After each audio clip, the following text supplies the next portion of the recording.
இது வந்து இந்திய அரசாங்க சட்டம், அதாவது 12th லெசன் 1 கண்டினியூஷன் தான் அது. இது வந்து ஷார்ட்கட் வந்து முன்னாடியே சொல்லிட்டேன். இப்போ அடுத்து நம்ம பார்க்க போகிறது வந்து அரசியலமைப்பினுடைய மூல ஆதாரங்கள். Britain, America, Ireland, Canada, Australia இதெல்லாம் வந்து நம்ம பார்த்துடலாம். பிரிட்டன் அப்படிங்கும்போது நாடாளுமன்ற அரசு, ஒற்றை குடியுரிமை, சட்டத்தின் ஆட்சி, நாடாளுமன்ற செயல்முறைகள், இடைக்கால தடையாணைகள். அதாவது என்னென்னா, இப்போ வந்து இது எப்படி நாம் வச்சுக்கலாம் அப்படின்னா, இதுக்கு முன்னாடி நம்ம வந்து காலனி அரசு தான் நம்ம வந்து ஆண்டுட்டு இருந்தது. அப்போ வந்து அவங்க வந்து பிரிட்டன், ஓகேங்களா, எல்லாமே ஆண்டுட்டு இருந்தாங்க. அதில் ஒருத்தவங்க வந்து எல்லாமே மீன்ஸ் யூரோப்பியன், ஃப்ரான்ஸு அந்த மாதிரி அவங்க வந்து ஆண்டுட்டு இருந்தாங்க. அப்போ வந்து பிரிட்டன் அப்படிங்கும்போது அவங்க வந்து இடையில வந்து அந்த அரசு, பிரிட்டன்னாலே நாடாளுமன்ற மாடல் தான், அதாவது பார்லிமெண்ட்ரி கவர்மெண்ட்டு. ஸோ அப்போ அவங்க வந்து நம்ம ஃபாலோ பண்ணிகிட்டு இருந்திருக்கோம். அப்போ நாடாளுமன்ற அரசு அப்படின்னு நாம் வச்சுக்கோங்க. அவங்க ஒருத்தர் தான் ஆண்டுட்டு இருந்தாங்க. அப்போ வந்து அவங்க ஒண்டி தான் ஆளணும்னு நினச்சாங்க. அப்போ ஒற்றை குடியுரிமை. அவங்க எல்லாமே என்ன பண்ணிட்டாங்க, சில பேர் வந்து இங்கே மேரேஜ் பண்ணிவிட்டு இங்கே வந்து நிலத்தெல்லாம் வாங்குறது அப்படின்லாம் படித்தோம்ல. ஸோ அதை மாதிரி வந்து நாம் வச்சுக்கோங்க. சட்டத்தினுடைய ஆட்சி, நாங்கள் வந்து சட்டத்தின்படி தான் கைது செய்கிறோம் அப்படின்ட்டு நிறைய பேர் அந்த இது 1990 வந்து கைது பண்ணாங்கள்ல. ஸோ அது வந்து நாம் வச்சுக்கோங்க. அடுத்து வந்து நாடாளுமன்ற செயல்முறைகள். அவங்க வந்து அவங்களோட எல்லாமே நாங்கள் நாடாளுமன்றத்தில் போடுற சட்டப்படி தான் நாங்கள் ஆக்ட் பண்ணுறோம் அப்படின்ட்டு ஆண்டுட்டு இருந்தாங்க அப்படிங்கிறத நாம் வச்சுக்கோங்க. இடைக்கால தடையாணைகள். அப்போ இடையில வந்துட்டு போவாங்க. இங்கேருந்து வந்து ஏதாவது ப்ராப்ளம் வரும்போது, இனிமேல் எங்கள் கண்ட்ரோலு, இனிமேல் அந்த அட்மினிஸ்ட்ரேட்டிவ், எக்ஸிக்யூட்டிவ் எல்லாமே எங்கள் சைடு வந்துடும் அப்படின்ட்டு என்ன பண்ணுவாங்க, இடையில தடையாணை போட்டுருவாங்க அப்படின்ட்டு நாம் வச்சுக்கோங்க. அவ்வளோதான். அடுத்து வந்து அமெரிக்க அரசியலமைப்பு. அமெரிக்கனாலே அடிப்படை உரிமைகள், ரஷ்யனாலே அடிப்படை கடமைகள். இது ரெண்டும் ஆப்போசிட் நாம் வச்சுக்கோங்க. அப்புறம் வந்து அமெரிக்கனாலே இந்த சுப்ரீம் கோர்ட்டும் அந்த ரிலேட்டடாக வந்து வந்துடும். இப்போ ஜுடிஷியல் ரிவ்யூ, அதாவது நீதி சீராய்வு. அதுக்கப்புறம் குடியரசுத் தலைவர் மீதான பதவி நீக்க தீர்மானம், ரெசல்யூஷன் பாஸ் பண்ணுவாங்கள்ல அது. உச்சநீதிமன்ற, உயர்நீதிமன்ற நீதிபதிகள் எல்லாமே நீதி. இப்போ நீதிபதிகள், குடியரசுத் தலைவர் மீதான பதவி நீக்க தீர்மானம், அதுக்கப்புறம் குடியரசு துணைத் தலைவர் போன்றோரே பதவி நீக்கம். அதாவது ஒரு நெகட்டிவாக இருக்கும் பாருங்கள், பதவி நீக்க தீர்மானம் அப்படிங்கிற மாதிரி. ஏதாவது ஒரு தப்பு பண்ணிட்டா அதை வந்து சீராய்வு பண்ணுறது, அப்போ நீதி சீராய்வு. ஸோ இதெல்லாமே வந்து அமெரிக்க அரசியலமைப்பில் வந்து நம்ம எடுத்தது அப்படின்ட்டு சொல்கிறாங்க. அடுத்து வந்து அயர்லாந்துங்கும் போது அரசினுடைய வழிகாட்டு நெறிமுறைகள், அதாவது டிபிஎஸ்பி அப்படின்ட்டு சொல்லுவாங்க, டைரக்டிவ் பிரின்சிபல் ஸ்டேட் பாலிசி. அவங்க வந்து என்ன பண்ணுவாங்க, நம்ம வந்து கவர்மெண்ட்டிட எதை செய் அப்படின்ட்டு சொல்லுவோம். அப்போ ஐயர் அப்படிங்கும்போது ஐயா இதெல்லாம் செஞ்சு கொடுங்க இது அப்படின்ட்டு நம்ம கேட்போம்ல. ஸோ அது அப்படி நாம் வச்சுக்கோங்க. அடுத்து வந்து கனடா, ஒரு வலுவான மத்திய அரசுடன் கூடிய கூட்டாட்சி. அதாவது கூட்டாட்சிங்கிறது எல்லாமே சேர்ந்து தான் இருக்கும். ஆனால் வந்து என்னன்னா ஸ்ட்ராங் சென்டர், ஏன்னா ஒன்றா பிரிஞ்சுட்டு போயிடக்கூடாதுல்ல, அதனால். ஸோ வந்து ஸ்ட்ராங் சென்டர் அப்படிங்கும்போது அது எப்படி இப்போ நான் இப்போ இது எப்படி நாம் வச்சுக்கலாம் அப்படின்னா, மத்திய அரசிடம் பொதுப்பட்டியல், மத்திய அரசால் மாநில ஆளுநர் நியமனம். இப்போ எல்லா ஸ்டேட்டும் ஒரு நாடாக வச்சு நம்ம வந்து என்ன பண்ணியிருக்கோம், கட்டியிருக்கோம். அப்போ கூட்டாட்சி, ஒரு ஸ்ட்ராங் சென்டரு. அப்போ வந்து மத்திய அரசிடம் பொதுப்பட்டியல், அதாவது ரெசிடியூரி பவர்ஸ் அப்படின்ட்டு சொல்லுவாங்க. அதாவது state list, central list, concurrent list அப்படின்ட்டு இருக்குது. ஸோ வந்து ஸ்டேட் லிஸ்ட்டு 2 பேருமே லா மேக் பண்ணலாம். ஆனால் எது வந்து ஆதிக்கம் செலுத்தும் அப்படின்னா சென்டர் தான் செலுத்தும். அதுக்கு தான் இது மத்திய அரசால் மாநில ஆளுநர் நியமனம் அப்படிங்கும்போது என்ன பண்ணுவாங்க, அவங்க வந்து டைரெக்டாக நம்ம வந்து கண்ட்ரோல் பண்ண முடியாது. அப்போ ஆளுநர் வச்சு இது பண்ணுவாங்க. அவங்க வந்து ரெப்ரசன்டேட்டிவாக அங்கே வச்சுருப்பாங்க. அப்போ வந்து என்ன பண்ணுவாங்க அப்படின்னா, இது வந்து ஒரு நாடா மூலமாக எடுத்து இது கட் பண்ணி சேர்த்து வச்சுருக்காங்க அப்படின்ட்டு நாம் வச்சுக்கோங்க. அவ்வளோதான். உச்சநீதிமன்றத்தினுடைய அறிவுரை அதிகார வரம்பு. உச்சநீதிமன்றத்தினுடைய அறிவுரை அதிகார வரம்பு, அதாவது உச்சநீதிமன்றம் வந்து எதுனாலுமே என்னென்னா எல்லாத்துக்குமே ஒரு லிமிட் தான் வச்சுருப்பாங்க. உச்சநீதிமன்றமாக இருந்தாலும் சரி, எது இருந்தாலும் சரி, அதோட பவரை வந்து குறைக்கணும் தான் இருப்பாங்க. ஏன்னா ஒரு ஜனநாயகங்கிறது எல்லாமே வந்து கொஞ்சம் எல்லாமே மக்களுக்கு பாதிக்காத அளவுக்கு இருக்கணும். அதனால தான். அடுத்து வந்து ஆஸ்திரேலியாங்கும்போது வணிகம், வர்த்தக சுதந்திரம், நாடாளுமன்றத்தின் நீரவைகளின் கூட்டம். இப்போ வந்து நம்ம வந்து இது எப்படி நாம வச்சுக்கலாம் அப்படின்னா, கீழே வந்து கடல் தாண்டி இருக்குதுல்ல, ஸோ அப்போ வந்து வணிகம் பண்ண அப்போ வந்து ராஜேந்திரன் சோழன் அந்த காலத்துலலாம் வந்து அந்த சைட்லாம் போய் ட்ரேட் பண்ணாங்க அப்படின்னு நம்ம படிச்சிருக்கோம்ல. அப்போ வந்து ட்ரேடு, அப்போ கடலுங்கிறதுனால ஃப்ரீயாக வந்து சுதந்திரமாக போகலாம். எந்த இது கண்டம்லாம் இங்கே இடையில இருக்கவே இருக்காது அப்படின்னு நாம் வச்சுக்கோங்க. நாடாளுமன்றத்தின் ஈரவைகளின் கூட்டம்.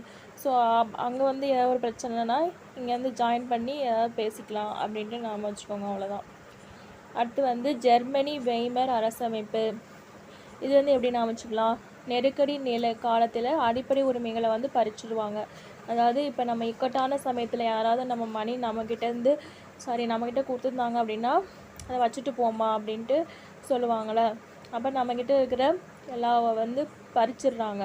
அப்போ வெய்மா அப்படின்னு சொல்லும் போது எல்லாத்தையும் வச்சுருவாங்க. சப்போஸ் கட்ட முடியல அப்படிங்கிற பட்சத்தில் எல்லாத்தையும் பிடுங்கிப்பாங்க அப்படின்னு நாம் வச்சுக்கோங்க. அடுத்து வந்து சோவியத் யூனியன்.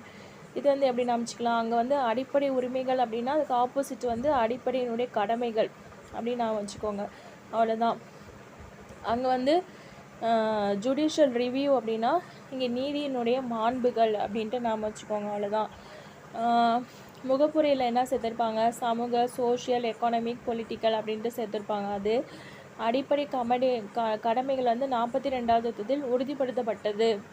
அது வந்து இதுலேருந்து தான் எழுதியிருப்பாங்க. Soviet union, Russia. ஃப்ரான்ஸ் வந்து குடியரசு.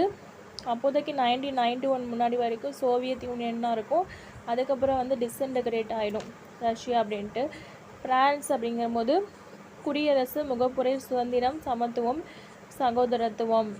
அதாவது நம்ம ஃப்ரெண்ட்ஸ்லாம் எப்படி இருப்பாங்க, இப்போ அப்படி கூட நாம் வச்சுக்குவேன். நான் அந்த இதில் சரத்குமார் நடித்த படம், அது என்ன படம், சின்ராசு அப்படின்ட்டு நாம் வச்சு வரும்ல, அந்த படத்தில் வந்து அவர் என்ன பண்ணுவார், அந்த ஆற்றுல வந்து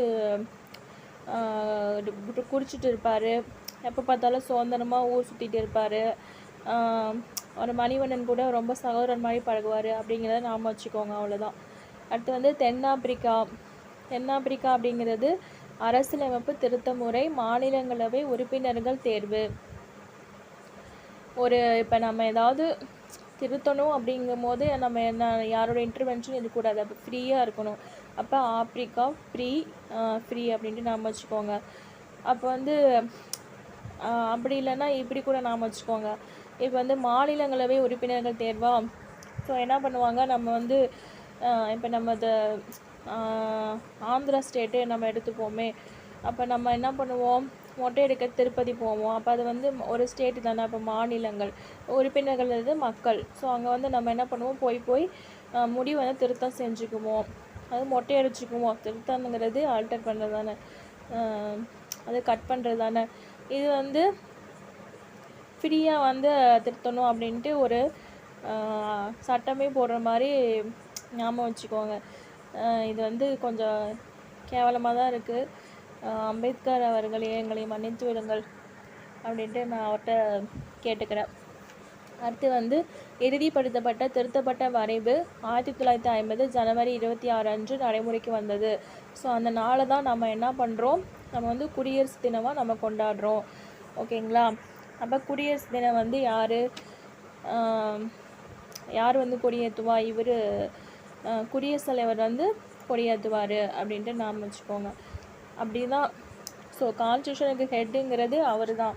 ஸோ அப்போ வந்து அவர் ஹெட்டுங்கும் போது அவர் வந்து கொடியேற்றுறாரு அப்படின்ட்டு நாம் வச்சுக்கோங்க. அவ்வளோதான். இந்திய அரசியலமைப்பினுடைய சிறப்பு இயல்புகள். நான் முன்னாடியே இதுக்கு வந்து நிறைய சொல்லிட்டேன். அதில் இல்லாததை வந்து நான் சொல்லிடுறேன். இது வந்து ரிட்டன் கான்ஸ்டியூஷன் எல்லாத்துக்குமே தெரியும். நிறைய வந்து நாடுகள்லேருந்து இதை நம்ம வந்து வாங்கியிருக்கோம் அப்படின்ட்டு நாம் சொல்லியிருப்பாங்க.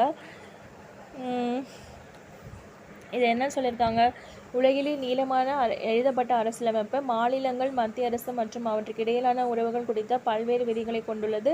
நமது அரசமைப்பை உருவாக்கிய மேதைகள் உலகின் பல அரசமைப்பு மற்றும் பல்வேறு அரசமைப்பின் மூலங்களிலிருந்து நம் அரசமைப்பை உருவாக்கியுள்ளனர். தனிநபர் உரிமைகளை அடிப்படை உரிமைகளாகவும் அரசு கொள்கையின் வழிகாட்டு நெறிமுறைகளாகவும் நிர்வாக செயல்முறை விவரங்கள் என விரிவாகவும் பட்டியலிடப்பட்டுள்ளன அப்படின்ட்டு சொல்கிறாங்க. ஓகேங்களா?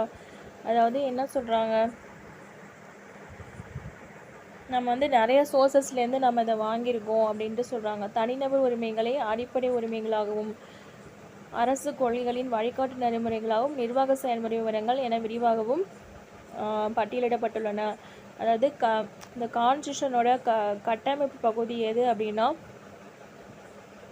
எதுலேருந்து வாங்கியிருக்கோம் அப்படின்னா கவர்மெண்ட் ஆஃப் இந்தியா ஆக்ட் 1935 வந்து நம்ம வாங்கியிருக்கோம் அப்படின்ட்டு சொல்கிறாங்க. ஃபண்டமெண்டல் ரைட்ஸும் டிபிஎஸ்பி என்ன சொல்கிறாங்க அப்படின்னா தத்துவ ரீதியான பகுதி அப்படின்ட்டு சொல்லியிருக்காங்க. அப்போ வந்து ஃபண்டமெண்டல் ரைட்ஸுங்கிறது அமெரிக்காவோட கான்ஸ்டியூஷன், டிபிஎஸ்பிங்கிறது ஐரிஷ் அதாவது அயர்லாந்து கான்ஸ்டியூஷன். ஸோ அதுலேருந்து நம்ம வாங்கியிருக்கோம். இது என்ன பார்ட் அப்படின்னா ஃபிலாசபிக்கல் பார்ட்டு, அதாவது தத்துவ ரீதியான பகுதி அப்படின்ட்டு சொல்கிறாங்க. பொலிட்டிக்கல் பார்ட் அதாவது அரசியல் ரீதியான பகுதி எது அப்படின்னா த பிரின்சிபல் ஆஃப் கேபினெட் கவர்மெண்ட், அதாவது கொள்கை கேபினெட் கவர்மெண்ட்டோட கொள்கையும் எக்ஸிக்யூட்டிவ் லெஜிஸ்லேச்சர் அதாவது நிர்வாகமும் சட்டமும் அதுக்குரிய ரிலேஷன் அதாவது உறவுகள், அது வந்து பொலிட்டிக்கல் பார்ட்டு. அது வந்து எங்கேருந்து எடுத்திருப்போம் அப்படின்னா பிரிட்டிஷ் கான்ஸ்டியூஷன்லேருந்து எடுத்திருப்போம் அப்படின்ட்டு சொல்கிறாங்க. ஸோ இது எல்லாமே வந்து இதுலேருந்து நம்ம எடுத்திருக்கோம் அப்படின்ட்டு சொல்கிறாங்க. அவ்வளோதான். அடுத்து வந்து இருக்கும் நெகிழ்வுத்தன்மை இரண்டும் கொண்ட தனித்துவம். இதை நான் வந்து முன்னாடியே சொல்லிட்டேன். இருக்கும் அப்படின்னா ஸ்பெஷல் மெஜாரிட்டி மூலமாக அந்த இது ப்ரூஃப் பண்ணுவாங்க. சிம்பிள் மெஜாரிட்டி வந்து 50% + 1 அவ்வளோதான். அடுத்து வந்து இறையாண்மை, சமதர்மம், மதச்சார்பின்மை, மக்களாட்சி, குடியரசு. இறையாண்மைனா என்ன, சமதர்மம்னா என்ன, மதச்சார்பின்மை என்ன, எல்லாமே வந்து மேலே சொல்லிட்டேன். இருந்தாலும் ஒரு தடவை ரீட் பண்ணிடுறேன்.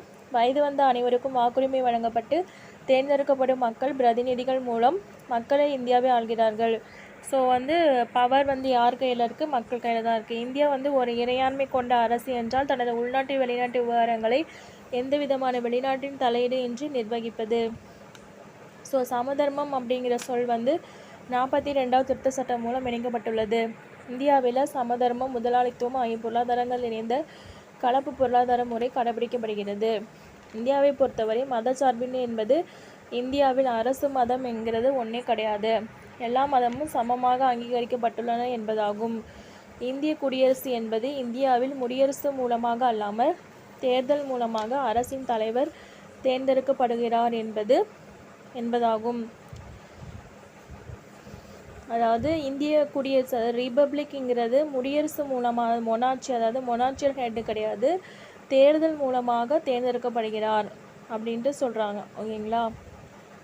அரசினுடைய தலைவர் யார் அப்படின்னா குடியரசுத் தலைவர். அரசாங்கத்தின் தலைவர் யார் அப்படின்னா பிரைம் மினிஸ்டர். அவ்வளோதான். நாடாளுமன்ற ஆட்சி முறை அது பார்லிமெண்ட்ரி ஃபார்ம் ஆஃப் கவர்மெண்ட் அப்படின்ட்டு சொல்லுவாங்க. இது என்ன சொல்கிறாங்க, அமைச்சரவை குழு செயல்பாடுகளை வந்து நாடாளுமன்றம் கட்டுப்படுத்துவதால் நாடாளுமன்ற ஆட்சி முறை வந்து அழைக்கப்படுகிறது அப்படின்ட்டு சொல்கிறாங்க. என்ன சொல்கிறாங்க, நாடாளுமன்ற முறை அரசியல் நிர்வாகம் நாடாளுமன்றத்துக்கு கட்டுப்பட்டது. நாடாளுமன்றத்தில் பெரும்பான்மை உறுப்பினர்கள் ஆதரவு இருக்கும் வரை அந்த அரசு நீடிக்கும். நாடாளுமன்ற முறையானது அரசியல் நிர்வாகமானது நாடாளுமன்றத்துக்கு கட்டுப்பட்டது. அதாவது எதுனாலும் நாடாளுமன்றத்துக்கு தான் நம்ம வந்து ரெஸ்பான்சிபிள் அப்படின்ட்டு சொல்கிறாங்க, பொறுப்பு, அது அக்கௌண்டபிள் அப்படின்ட்டு சொல்லலாம். இது வந்து வெஸ்ட்மின்ஸ்டர் மாடலும் அப்படின்ட்டு சொல்லலாம். பார்லிமெண்ட்ரி சிஸ்டம்ங்கிறது சென்ட்ரல்லையும் இல்லை ஸ்டேட்லேயும் இருக்குது அப்படின்ட்டு சொல்கிறாங்க. ஓகேங்களா? மெஜாரிட்டிங்கிறது மெஜாரிட்டி பார்ட்டி ரூல் தான் நம்ம இந்தியா வந்து ஃபாலோ பண்ணுது. எக்ஸிக்யூட்டிவ் வந்து லெஜிஸ்லேச்சருக்கு என்ன பண்ணுவாங்க, ரெஸ்பான்சிபிலிட்டியாக கூட்டாக வந்து பொறுப்புடையவங்க அப்படின்ட்டு சொல்கிறாங்க. Membership of the ministers in the legislature. அவ்வளோதான். அடுத்தது என்னது,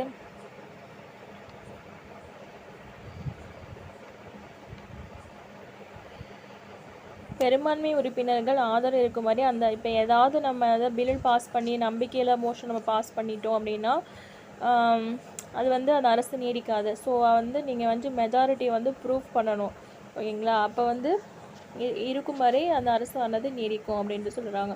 அடுத்து வந்து சிங்கிள் சிட்டிசன்ஷிப், அதாவது ஒற்றை குடியுரிமை. இந்திய அரசமைப்பு ஒற்றை குடியுரிமை வழங்குகிறது. ஒன்றிய அரசு வழங்கும் குடியுரிமையை அனைத்து மாநிலங்களுக்கும் உள்ள மாநிலங்களுக்குமானது அப்படின்ட்டு சொல்கிறாங்க. 2015 பிப்ரவரி 27 அன்று மக்களவையில் குடியுரிமை சட்டம் 1955 திருத்தங்கள் கொண்டு வந்துள்ளது. இதுலேயும் 5 முடியுது, அங்கேயும் 15 அப்படின்ட்டு முடியுது. 27ங்கிறது ஸோ 2015ங்கிறது லீப் இயர் கிடையாதா, ஸோ அதனால் 27 அப்படின்ட்டு நாம் வச்சுக்கோங்க. அடுத்து வந்து பதிவு அல்லது இயல் உரிமை முறையில் இந்திய குடியுரிமை கோரி விண்ணப்பிக்கும் நபர் குறிப்பிட்ட தகுதிகளை நிறைவு செய்தால் அவருக்கு குடியுரிமை வழங்கப்படும். ஸோ அவருக்கு என்னென்ன தகுதி இருக்கோ அதெல்லாம் வந்து அவர் ஃபுல்ஃபில் பண்ணணும், அப்படி இல்லாட்டி அவருக்கு வழங்கப்படாது. இந்தியாவில் தொடர்ந்து குடியிருந்தாலோ அல்லது அரசு பணியில் 12 மாதங்கள் இருந்தாலோ ஒரு நபர் இந்திய குடியுரிமை கோரி விண்ணப்பிக்க முடியும். ஆனால் அசாதாரண சூழல் நிகழுமானால் இந்த தகுதிகளை தளர்த்தி கொள்ளவும் இந்த சட்டம் வழிவகுக்கிறது அப்படின்ட்டு சொல்கிறாங்க. அடுத்து வந்து வயது வந்தோர் வாக்குரிமை அப்படின்னா அடல்ட் ஃப்ரான்ச்சைஸ் அப்படின்ட்டு சொல்லுவாங்களா. ஸோ ஒரு நபர் ஒரு வாக்குரிமை என்ற கோட்பாட்டின் அடிப்படையில் 18 வயது நிறைவடைந்தோர் தேர்தலில் வாக்குரிக்கும் உரிமை தகுதி பெறுகிறார்கள். தேர்தலில் வாக்களிப்பதில் இந்திய குடிமக்கள் இடையே ஜாதி, மத, பால், இனம் அல்லது தகுதி அடிப்படையில் எந்த விதமான பாகுபாடும் கடைபிடிக்கப்படுவதில்லை, ஓகேங்களா. சுதந்திரமான ஒருங்கிணைந்த நீதி அமைப்பு. இந்தியாவில் நீதித்துறையின் எல்லாமே நான் முன்னாடியே சொல்லிட்டேன். சுதந்திரமான ஒருங்கிணைந்த நீதி அமைப்பு அப்படின்னா இந்தியாவில் நீதித்துறையின் செயல்பாடுகளில் நிர்வாக தலையீடோ நாடாளுமன்ற சட்டமன்றங்களின் தலையீடோ இல்லாமல் இயங்கும் ஒரு தன்னாட்சி அமைப்பாகும். ஒருங்கிணைந்த இந்திய நீதி அமைப்பில் உச்ச நீதிமன்றத்தின் கீழ் உயர் நீதிமன்றங்கள், கீழமை நீதிமன்றங்கள், துணை நீதிமன்றங்கள் இயங்குகின்றன அப்படின்ட்டு சொல்கிறாங்க. அதாவது என்ன சொல்கிறாங்க, இன்டகிரேட்டர் தான் ஆனால் இண்டிபெண்ட்டாக இருக்குது. அதாவது எல்லாமே ஒருங்கிணைஞ்சு தான் இருக்குது, ஆனால் அதில் யாரும் தலையிட முடியாது, அதோட பவரில் யாரும் தலையிட முடியாது. அதுக்காக ரொம்பவும் அதுவும் சுப்ரமசி ஆதிக்கமும் செலுத்த முடியாது அப்படின்ட்டு சொல்கிறாங்க. ஸோ வந்து இது வந்து ஃபெடரல் கோர்ட் அப்படின்ட்டு சொல்கிறாங்க. Highest court of appeal, guarantor of fundamental rights to the citizens, guardian of the constitution. அதாவது அரசினுடைய பாதுகாவலன் யார் அப்படின்னா சுப்ரீம் கோர்ட் அப்படின்ட்டு சொல்கிறாங்க. அதே மாதிரி ஃபண்டமெண்டல் ரைட்ஸ் இது வந்து கேரண்டர், இது வந்து கேரண்டி கொடுக்குது, நாங்கள் யாராவது உங்களை எதாவது பண்ணாங்கன்னா நாங்கள் இருக்கோம் அப்படிங்கிற மாதிரி சொல்லுது. ஸோ வந்து security of this constitution has made various provisions to ensure its independence. Security of tenure of judges, fixed services condition for the judges, all expenses of the Supreme Court charge on Consolidated Fund of India, prohibition and discussion on the conduct of judges in the legislation, ban on parties after retirement, power to punish for its contempt vested in the Supreme Court, separation of from the executive. அதாவது அவங்களுடைய tenure period, அதுக்கப்புறம் எவ்வளோ service, எத்தனை வருஷம், இது எல்லாமே வந்து என்னென்னா வேரியஸ் அதுக்குரிய இண்டிபெண்ட்டை வந்து கான்ஸ்டியூஷனே கொடுத்துருக்கு, இதில் நீங்கள் வந்து கை வைக்கக்கூடாது அப்படிங்கிற மாதிரி.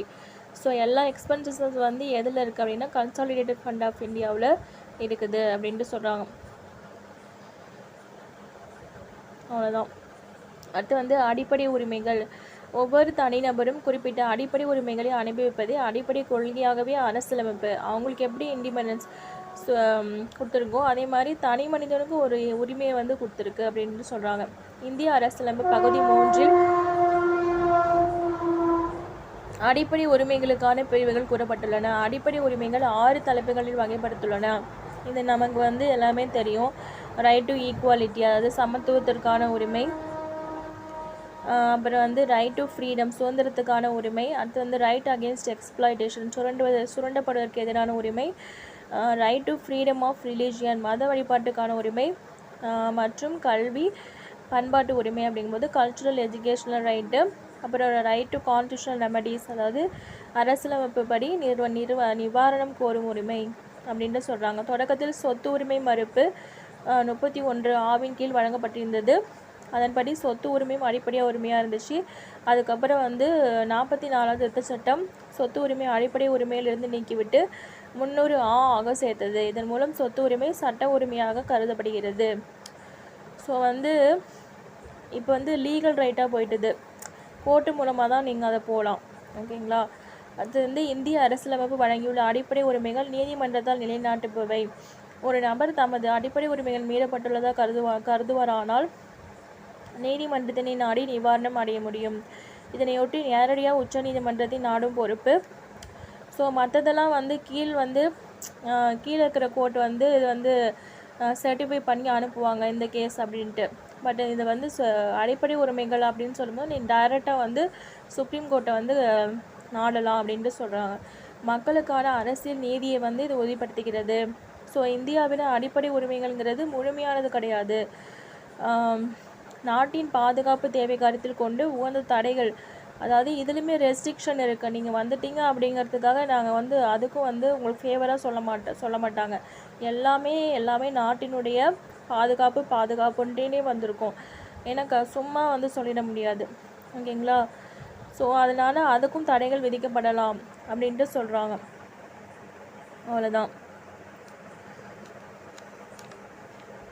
ஸோ அந்த இது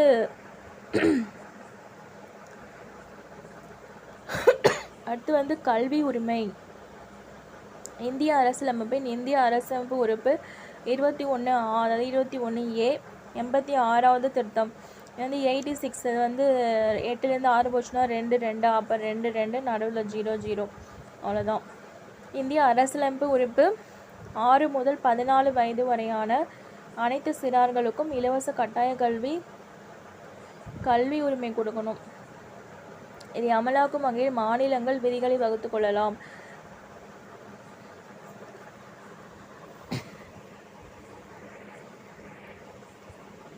சிறார் இலவச கட்டாய கல்வி சட்டம் 2009. இது எப்படி நாம் வச்சுக்கலாம் அப்படின்னா, வந்து குழந்தைங்க, அதாவது சின்ன குழந்தைங்களாம் வந்து ஸ்கூலுக்கு போகும்போது மேக்ஸிமம் இந்த 9 o'clock வந்துடணும் அப்படின்ட்டு சொல்லுவாங்களே, அப்படி நாம் வச்சுக்கோங்க.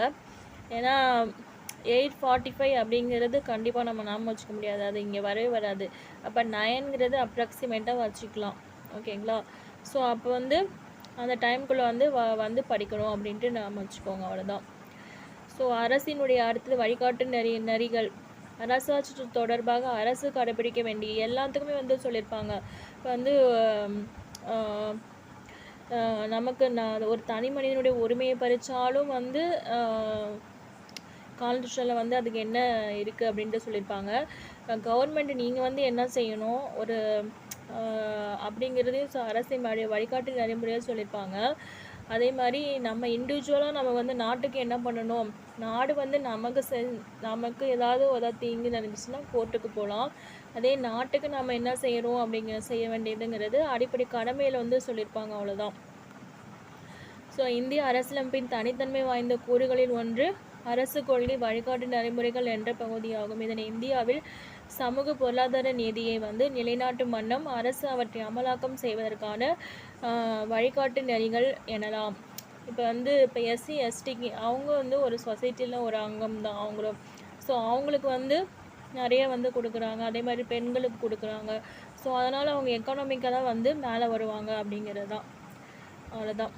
ஆணுக்கும் பெண்ணுக்கும் சம ஊதியம், இலவச கட்டாய அடிப்படை கல்வி, வேலை பார்க்கும் உரிமை ஆகியவற்றுக்கான குறிப்பிடத்தக்க விதிகளை வந்து இது கொண்டிருக்கு அப்படின்ட்டு சொல்கிறாங்க.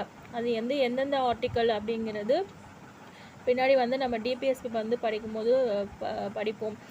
ஸோ வந்து இந்திய அரசியலமைப்பின் பாகம் வந்து 4ன் கீழ் முதுமை, வேலையின்மை, நோய்வாய்ப்படுதல், வாழ்வாதாரத்திற்காக தேவையான திட்டங்கள், பொருளாதார ரீதியாக பிற்படுத்தப்பட்ட பிரிவு மக்களுக்கு சிறப்பு முன்னுரிமை, வளங்கள் பகிர்வில் உள்ள பாகுபாடுகள், இது எல்லாமே வந்து அரசு உதவிகள் வழங்குவதற்கான பிரிவுகள் வந்து கூறப்பட்டிருக்கு. ஸோ நம்ம இதுக்கு கீழே நாங்கள் செய்கிறோன்னு கூட நம்ம கவர்மெண்ட் வந்து சொல்லுவாங்க. ஸோ அரசு கொள்கை வழிகாட்டு நெறிகளில் வழங்கப்பட்டுள்ள விதிகள் நீதிமன்றத்தின் மூலமாக நிலைநாட்டப்பட முடியாது என்றாலும் நாட்டின் அரசாட்சிக்கு மிக முக்கியத்துவம் வாய்ந்ததாக கருதப்படுகிறது. இது வந்து ஜஸ்டிசபிள் நேச்சர் அப்படின்ட்டு சொல்லுவாங்க. அதாவது நீ கோர்ட்டுக்கெலாம் போக முடியாது, இதை செய்யலை அப்படின்னா அப்படியே இருக்க வேண்டியதான். அடிப்படை கடமைகள் வந்து 42வது திருத்தத்தின் வாயிலாக அடிப்படை கடமைகள் வந்து சேர்த்திருப்பாங்க. ஓகேங்களா. அரசியலமைப்பு பகுதி 4 உறுப்பு 51 ஆவில் வழங்கப்பட்டுள்ள அடிப்படை கடமைகள் ஒவ்வொரு இந்தியனும் பின்பற்றப்பட வேண்டிய கடமைகள் ஆகும் அப்படின்ட்டு சொல்கிறாங்க. ஸோ இந்திய குடிமக்கள் ஒவ்வொருவரின் கடமைகள் எப்படி வந்து கொடுக்கப்பட்டிருக்கு. ஸோ வந்து ஃபஸ்ட்டும் லாஸ்ட்டும் எப்போவுமே நாம் வச்சுக்கோங்க, இடையில இருக்கதான் மறக்கும். அரசியலமைப்பிற்கு கீழ்ப்படிந்து அதன் மாண்புகள், தேசிய கொடி, தேசிய கீதம் ஆகியவற்றிற்கு மரியாதை அளிக்க வேண்டும் அப்படின்ட்டு சொல்கிறாங்க. ஸோ அரசியலமைப்பு கீழ்ப்படிந்து நம்ம தேசிய கொடி, தேசிய கீதம், இப்போ நம்ம வந்து ஃபஸ்ட்டு நம்ம என்ன பண்ணுவோம், ரெஸ்பெக்ட் கொடுக்குறோம் நம்ம தேசிய கொடிக்கு. ஸோ அதுதான் நம்ம ஸ்கூலுக்கு போகும்போது என்ன பண்ணுவோம், ஒரு தேசிய கொடி, தேசிய கீதம் இதுக்கு எல்லாமே நம்ம கொடி ஏற்றுவோம்ல. ஸோ அதை வந்து நாம் வச்சுக்கோங்க, அவ்வளோதான். அடுத்து வந்து நமது நாட்டு விடுதலை போராட்டத்தின் போது பின்பற்றப்பட்ட உன்னதமான மாண்புகளை வந்து ஏற்று பின்பற்ற வேண்டும் அப்படின்ட்டு சொல்கிறாங்க. விடுதலை போராட்டத்தின் போது என்னென்ன சொன்னாங்க, இப்போ அகிம்சை, அமைதியான வரியில் போராட்டம், இது எல்லாமே வந்து நம்ம அதில் சொல்லியிருப்பாங்க. அப்போ அதை வந்து நம்ம வந்து ஃபாலோ பண்ணணும் அப்படின்ட்டு சொல்லியிருக்காங்க. ஆங்கிறது எப்படி நாம் வச்சுக்கலாம் அப்படின்னா, இப்போ வந்து இப்போ நம்ம சமூக ஆர்வலர்லாம் இருக்காங்க, அவங்க எதுக்காக போராடுறாங்க, மக்களுக்காக போராடுறாங்க. ஏதோ ஒரு விஷயம் நம்ம கேட்க முடியல, அது வந்து அவங்க வந்து கேட்குறாங்க.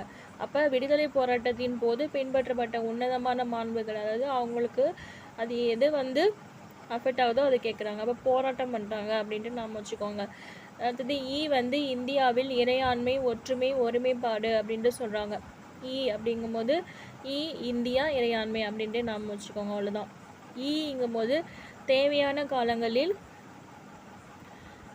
உழைப்பு விடுக்கப்படும் போது நாட்டை பாதுகாக்கவும் நாட்டுக்கு சேவை புரியவும் முன்வர வேண்டும். அதாவது இப்போ இந்த ஈங்கிறது உள்ளே வந்து ஒரு புள்ளி இருக்கா, அந்த புள்ளி வந்து அங்கே நம்ம அதுக்குள்ளே இருக்கோம் அப்படின்னு நம்ம வச்சுக்கோங்க. அப்படி வந்து அது வெளியே வருது. அப்போ தேவையான காலங்களில் அழைப்பு விடுவிக்கப்படும் நம்ம வந்து வெளியில் வரணும் அப்படின்ட்டு சொல்லியிருக்காங்க. ஊங்கிறது மதம், மொழி, ஜாதி வேறுபாடுகளை கடந்து மக்களிடையே ஒருமைப்பாட்டினையும் உலகளாவிய சகோதரத்துவத்தினையும் உருவாக்க வேண்டும். பெண்களின் மாண்பிற்கு பாதிப்பு ஏற்படுத்தும் நடவடிக்கைகளை கைவிட வேண்டும். அதாவது உலகளாவிய சகோதரத்துவம் அப்படின்னு நம்ம வச்சுக்கோங்க. அப்போ ஒன்றை என்னது யாதும் ஊரே யாவரும் கேளீர் அப்படின்ட்டு படிச்சிருப்போம்ல. ஸோ எல்லாமே வந்து நம்ம எல்லாம் பிரதர்ஸ் சிஸ்டர்ஸ் அப்படின்ட்டு நாம் வச்சுக்கோங்க. ஸோ உலகளாவிய சகோதரத்துவத்தையும் உருவாக்க வேண்டும். அடுத்தது பெண்களின் மாண்பிற்கு பாதிப்பு ஏற்படுத்தும் நடவடிக்கைகளை கைவிட வேண்டும் அப்படின்ட்டு சொல்லியிருக்காங்க. 2 பாயிண்ட்டு சொல்லியிருக்காங்க. சகோதரத்துவத்தை உருவாக்கணும், பெண்களின் மாண்பிற்கு பாதிப்பு ஏற்படுத்தும் நடவடிக்கைகளை. அப்போ சகோதரர்கள், நான் என்ன சொன்ன, சகோதரர்கள் சகோதரிகள் அப்படின்னு நினச்சாலே எந்த வித ஒன்றுமே தாட்டே வராது அப்படின்ட்டு நாம் வச்சுக்கோங்க, அவ்வளோதான். அடுத்து வந்து அப்படிங்கும்போது நமது பன்மைத்துவத்த பண்பாட்டின் வளமான மரபினை மதித்து பாதுகாக்க வேண்டும். நமது பன்மைத்துவ பண்பாட்டின் வளமான மரபு மதித்து பாதுகாக்க வேண்டும். பண்பாட்டினுடைய மரபை வந்து நம்ம பாதுகாக்கணும். நம்முடைய கல்ச்சர் அதாவது பாதிக்காத அளவுக்கு நம்ம வந்து நடந்துக்கணும். அப்போ வந்து ஃபாரினர்ஸ்லாம் வரும்போது நம்ம வந்து ஏதாவது அவங்க பண்ணிட்டோம் அப்படின்னா நம்மளுடைய இந்த இந்தியா போனாலே எப்படி தான் இருக்கும் அப்படின்ட்டுனே ஒரு இதாகிடும், ஒரு தாட்டு வந்துடும். ஸோ அதனால் அதை நம்ம வந்து பாதுகாக்கணும் அப்படின்ட்டு சொல்லியிருக்காங்க. ஸோ ஊங்கும்போது ஊட்டி அப்படின்னு நாம் வச்சுக்கோங்க. ஊட்டியிலங்கிறது அது ஒரு நம்மளுடைய கல்ச்சரில் ஒரு பகுதி அப்படின்ட்டு நாம் வச்சுக்கோங்க, அவ்வளோதான். அந்த மலை பிரதேசம் தானே, அதை பாதுகாக்கணும் தானே அப்படின்ட்டு, அது வளமான பகுதி தானே. அது என்னது வெஸ்டர்ன் காட்ஸ் இருக்குல்ல, ஈஸ்டர்ன் காட்ஸும் வெஸ்டர்ன் காட்ஸும் இணையிற இடம் நீலகிரி தானே. அடுத்தது வனங்கள், ஏரிகள், ஆறுகள், வன உயிரினங்கள் உள்ளிட்ட நமது இயற்கை வளங்களை பாதுகாத்து மேம்படுத்தி அனைத்து உயிரினங்களும் வாழ தகுந்ததாக பராமரிக்க வேண்டும். அப்போ ஏன்னா என்ன நம்ம வச்சுக்கலாம், எவரெஸ்ட் அப்படின்னு நாம் வச்சுக்கோங்க. அப்போ எவரெஸ்ட்லேருந்து ஆறுகள் வருது, அப்புறம் ஆறுகள்ல அந்த அங்கே நிறைய காடு இருக்குது, அப்புறம் நிறைய உயிரினங்கள் இருக்குது, அதெல்லாம் வந்து என்ன பண்ணணும், நம்ம பாதுகாக்கணும் அப்படின்ட்டு நாம் வச்சுக்கோங்க. அடுத்து வந்து ஏ அப்படிங்கும்போது அறிவியல் ஆர்வம், மனித நேயம், தேடல் நெறி, சீர்திருத்தம் ஆகியவற்றை உருவாக்கி கொள்ள வேண்டும். ஏ வந்து ஏபிஜே அப்துல் கலாம் ஐயா நாம வச்சுக்கோங்க. அவர் வந்து சயின்டிஸ்டில் வந்து அவர் ஒரு சயின்டிஸ்ட்டு. ஸோ வந்து ரொம்ப மனித நேயமும் இருப்பார், ஒரு எல்லாருமே தேடக்கூடிய ஒரு பர்சனாக இருப்பார் அப்படின்ட்டு நாம் வச்சுக்கோங்க. நிறைய சீர்திருத்தங்கள் வந்து கொண்டுட்டு வந்தார் பிரசிடெண்ட்டாக இருக்கும்போது அப்படின்ட்டு நாம் வச்சுக்கோங்க. ஐ அப்படிங்கும்போது பொது சொத்துக்களை சேதப்படுத்தாமல் மற்றும் பாதுகாக்கவும் வேண்டும் அப்படின்ட்டு சொல்லியிருக்காங்க. இப்போ நம்ம இந்த கண்ணுங்கிறது நம்ம எல்லாமே என்ன பண்ணணும், கண்ணுங்கிறது நம்ம வந்து அது ஒரு சொத்து, அதை வந்து பாதுகாக்கணும் அப்படின்ட்டு நாம் வச்சுக்கோங்க. அவ்வளோதான். கண் இல்லைன்னா எதுவுமே பார்க்க முடியாது, எதுவும் பண்ண முடியாது. அவ்வளோதான். ஐ. ஓங்கிறது நமது முயற்சிகள் மற்றும் சாதனைகளை மேன்மேலும் உயர்ந்த இலக்குகளை நோக்கி எடுத்துச் சென்று நாட்டினை மேன்மேலும் தொடர்ந்து உயர்த்தும் வண்ணம் தனிநபர் மற்றும் கூட்டு செயற்பாடுகளில் சிறப்புத்திறன் பெற்று முன்னேற வேண்டும். இதை எப்படி நாம் வச்சுக்கலாம் அப்படின்னா, தனிநபர் மற்றும் கூட்டு செயற்பாடுகளில் சிறப்புத்திறன் பெற்று முன்னேற வேண்டும். ஒண்டியாக மட்டும் முன்னேறக்கூடாது, ஜாயிண்டாக சேர்ந்தும் வந்து முன்னேறணும் அப்படின்ட்டு அதில் நிறைய ஸ்பெஷலாக வந்துட்டு வளர்த்துட்டு முன்னேறணும் அப்படின்ட்டு சொல்கிறாங்க. அடுத்து வந்து ஓ அப்படின்னா 6 வயது முதல் 14 வயதிற்குட்பட்ட சிறார்கள் வந்து கல்வி கற்பதற்கான வாய்ப்புகளை அந்த சிறார்களின் பெற்றோர் அல்லது பாதுகாப்பாளர் வழங்க வேண்டும் அப்படின்ட்டு சொல்கிறாங்க. பெற்றோர் வந்து அவங்கள கார்டியன்ஸ் இதில் யாராவது ஒருத்தவங்க அவங்களுக்கு கொடுக்கணும் அப்படின்ட்டு சொல்கிறாங்க. அவ்வளோதான். அடுத்து வந்து கூட்டாட்சி அல்லது ஒற்றையாட்சி. இந்தியாங்கிறது சிதைக்க முடியாத ஒன்றியமும் சிதைக்கத்தக்க மாநிலங்களும் கொண்ட ஆட்சி முறையாகும் அப்படின்ட்டு சொல்கிறாங்க. விச் இஸ் இன்டிஸ்ட்ரக்டபிள் அப்படின்ட்டு சொல்கிறாங்க. அதாவது சிதைக்கத்தக்க மாநிலங்கள் அப்படின்னா டிஸ்ட்ரக்டபிள் ஸ்டேட்ஸ் அப்படின்ட்டு சொல்கிறாங்க. அதாவது என்ன அப்படின்னா, இந்த ஒன்றியத்தை வந்து சிதைக்க முடியாது, ஆனால் அதில் இருக்கிற ஸ்டேட்டு வந்து வேணால் பிரிஞ்சு போகலாமே தவிர நீங்கள் ஸ்டேட்டை தூக்கி தனியாக ஒரு கண்ட்ரியெல்லாம் நீங்கள் வைக்க முடியாது அப்படின்ட்டு சொல்கிறாங்க. அதாவது நெருக்கடி நிலை காலத்தில் ஒற்றையாட்சி குணாம்சம் கொண்டது என்பது இதன் பொருளாகும். ஸோ எமர்ஜென்சி வந்துருச்சு அப்படின்னா எல்லாமே வந்து அவங்க கீழே வந்துடுவாங்க, தனித்தனியாக ஆண்டுக்கலாம். பட் எமர்ஜென்சின்னு ஒன்று வந்ததுக்கப்புறம் இது எல்லா கண்ட்ரோலும் வந்து சென்ட்ரல் கவர்மெண்ட் போயிடும். ஆனால் கிட்டத்தட்ட கூட்டாட்சி முறை தான் சொல்கிறாங்க அப்படின்ட்டு சொல்கிறாங்க. வடிவத்தில் வந்து கூட்டாட்சி அமைப்பை கொண்டிருந்தாலும் இந்திய அரசியலமைப்பு ஒற்றையாட்சி முறை, கூட்டாட்சி முறை இரண்டையும் நேரம், சூழல் போன்ற தேவைக்கேற்ப பயன்படுத்தி கொள்ளத்தக்க ஆட்சி முறையை கொண்டுள்ளது அப்படின்ட்டு சொல்கிறாங்க. அதாவது எந்தெந்த காலம், எந்தெந்த இது நேரம், காலம் இதெல்லாம் பொறுத்து தான் இருக்குது அப்படின்ட்டு சொல்கிறாங்க. அவ்வளோதான், வேறு ஒன்றுமே கிடையாது. இந்த ஆர்டிக்கல் 1லேயே வந்து இது வந்து சொல்லுவாங்க. அதாவது என்னென்னா, இந்தியா அதாவது பாரத், அதாவது இந்தியாங்கிறது எப்படி சொல்லியிருப்பாங்கன்னா பாரத் அப்படின்ட்டு சொல்லியிருப்பாங்க. பாரத் அப்படின்னா யூனியன் ஆஃப் ஸ்டேட், அதாவது ஃபெடரேஷன் ஆஃப் ஸ்டேட்டை விட யூனியன் ஆஃப் ஸ்டேட் அப்படின்னு தான் சொல்லுவாங்க. அப்போ ஃபெடரேஷன்னா என்னென்னா அமெரிக்கன் கான்ஸ்டியூஷன் மாதிரி இங்கே வந்து அக்ரிமெண்ட் போட்டுலாம் அது வந்து ஜாயின் பண்ணலை, ஓகேங்களா? அதே மாதிரிலாம் இல்லை. இது வந்து எந்த வித காரணத்துக்கு கொண்டு இது வந்து ஃபெடரேஷன் அப்படிங்கிற ஒரு கூட்டமைப்பு அப்படிங்கிறதுலேருந்து பிரிக்கவே முடியாது. அதாவது இன்டிஸ்ட்ரக்டபிள் அப்படின்ட்டு சொல்லியிருக்காங்க. அவ்வளோதான், வேறு ஒன்றுமே கிடையாது. அடுத்து வந்து நீதி சீராய்வு, சமநிலை, நாடாளுமன்ற மேலாதிக்கம், அதாவது ஜுடிஷியல் ரிவ்யூ இங்கிலீஷில் வந்து இது வந்து என்னென்னா நீதி சீராய்வு, synthesis of parliamentary sovereignty and judicial supremacy அப்படின்ட்டு சொல்கிறாங்க. அதோடய மாற்றி கொடுத்துருக்காங்கன்னு நினைக்கிறேன். நாடாளுமன்ற மேலாதிக்கம் உள்ளது, ஜுடிஷியல் சுப்ரமசி, நாடாளுமன்ற சொவரனிட்டி அப்படின்ட்டு நினைக்கிறேன். ஸோ இந்திய அரசியலமைப்பு வழங்கியுள்ள அடிப்படை உரிமைகள் மீறப்படாமல் கண்காணிப்பதிலும், இந்திய அரசியலமைப்பு வந்து வழங்கியுள்ள அடிப்படை உரிமைகள் மீறப்படாமல் கண்காணிப்பதிலும், நாடாளுமன்ற நிர்வாக செயல்பாடுகளில் தேவைப்பட்டால் தலையிடுவதிலும் துறைக்கு சுதந்திரம் வழங்கப்பட்டுள்ளது. அதாவது அவங்க எந்த சட்டம் போட்டாலும் வந்து நாங்கள் வந்து பார்த்துட்டே இருப்போம். எந்த ரிவ்யூ அப்படிங்கிறது ஒரு டேர்மை நாங்கள் எடுத்துப்போம் அப்படின்ட்டு சொல்கிறாங்க. அவ்வளோதான். ஜுடிஷியல் ரிவ்யூ அப்படின்ட்டு ஒரு டேர்மில் வந்து அவங்க வந்து எடுத்துப்பாங்க. நீதி அமைப்பும் நாடாளுமன்றமும் ஒன்றுக்கொன்று சமமான மேலாதிக்கம். அதுதான் நான் முதல்ல சொல்லிட்டேன்ல, கிடைமட்ட அதிகாரம் பரவல், அதாவது ஹரிசாண்டல் டிஸ்ட்ரிபியூஷன் ஆஃப் பவர் தான் இருக்கும். ஸோ நாடாளுமன்றத்தில் இயற்றப்பட்ட சட்டம் வந்து அரசியலமைப்பின் அடிப்படை தத்துவத்திற்கு முன்னாக இருந்தால் அதை செல்லாத்தாக்கும் அதிகாரம் ஜுடிஷியல் ரிவ்யூங்கிறது வெப்பனை வந்து அவங்க எடுப்பாங்க. ஓகேங்களா. அடுத்து வந்து இந்திய குடியுரிமை. ஸோ பார்லிமெண்ட் எப்படி எடுத்துக்கும், மேஜர் கான்ஸ்டியூஷன் பவர் வச்சு வந்து அது பவர் எடுத்துக்கும். அவ்வளோதான். இந்திய குடியுரிமை என்னது, ஒரு நாட்டின் சட்டப்பூர்வ உறுப்பினர்கள் யார் என்பதை அடையாளம் காண்கிறது தான் குடியுரிமை அப்படின்ட்டு சொன்னாங்க. முதல்ல நான் சொல்லிட்டேன் இதை பற்றி டீட்டெயிலாக. அடுத்து வந்து குடியுரிமை சட்டம் 1955 குடியுரிமை பெறுதல், உறுதிப்படுத்தல் இதெல்லாமே ஒழுங்குபடுத்துது. பிறப்பு, வாரிசு, பதவி, இயற்கை வயப்படுத்தல், பர்த்து, அதுக்கப்புறம் டிசெண்டன்ட், அப்புறம் ரெஜிஸ்ட்ரேஷன், அதுக்கப்புறம் நேச்சுரலைசேஷன் படிச்சிருப்போம்ல இங்கிலீஷில், அதுதான் அது.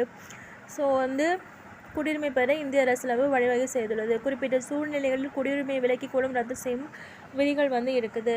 வழங்கினா மட்டும் போதாது, அதுலேருந்து நாங்கள் விலகுறோம், அதுலேருந்து நாங்கள் ரத்து செய்கிறோம் அப்படிங்குமே ரூல்ஸ் இருக்குது, அதாவது ஆர்டிகல்ஸ் இருக்குது அப்படின்னு சொல்கிறாங்க. ஸோ அயல்நாட்டு குடிமக்கள் பதிமுறைகளும் அவர்களுக்குரிய உரிமைகளும் அரசியலமைப்பில் வழங்கப்பட்டுள்ளன.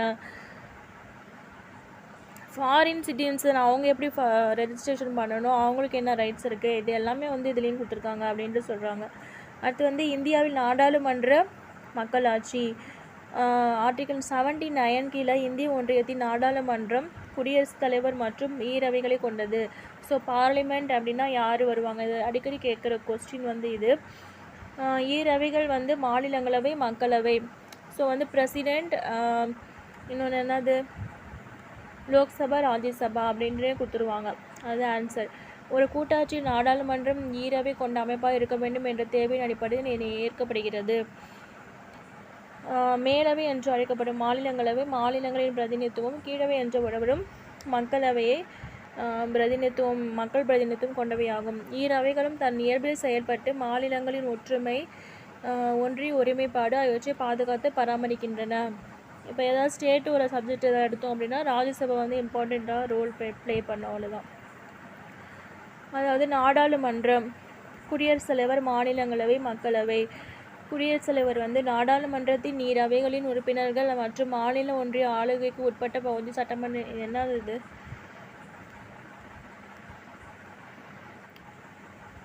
குடியரசுத் தலைவர் எப்படி வந்து எலெக்ட் பண்ணுறாங்க, நாடாளுமன்றத்தின் அவைகளின் உறுப்பினர்கள் லோக்சபா, ராஜ்யசபா மற்றும் மாநில ஒன்றிய ஆளுகைக்கு உட்பட்ட பகுதி சட்டமன்றங்களின் உறுப்பினர்கள் எம்எல்ஏ எலெக்டர். குடியரசுத் தலைவர் தேர்தலுக்கான வாக்காளர் பட்டியல் தயாரிக்கப்படுகிறது. இந்த வாக்காளர் பட்டியல் படி தேர்தல் நடத்தப்பட்டு குடியரசுத் தலைவர், அதாவது எலெக்டட் மெம்பர்ஸ் தான், நாமினேட்டட் மெம்பர்ஸே வர மாட்டாங்க.